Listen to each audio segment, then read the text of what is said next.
চলতি বছরে বিপিএল নিয়ে নানা গুঞ্জন। বিপিএল যথাসময়ে আয়োজন করতে বিসিবি একবার নয় 2-3বার বোর্ড মিটিং করেছেন, তবুও যেন সমাধান খুঁজে পাননি।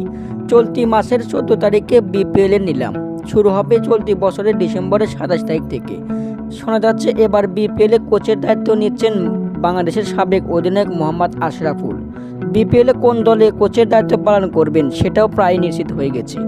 কদিন আগেই এই সাবেক অধিনায়ক আইসিসি লেভেল 3 কোচিং সার্টিফিকেট পেয়েছেন। গেল বিপিএল এর আসরেও আশরাফুলকে কোচ হিসাবে চাইছিল দলগুলো, তবে শেষমেশ আর হয়নি।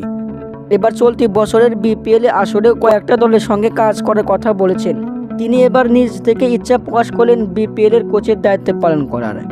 এবার বিপিএল এ রংপুর রাইডার্সে কোচের দায়িত্ব পালন করবেন আশরাফুল। বিডি নিউজ, হৃদয় হাসান।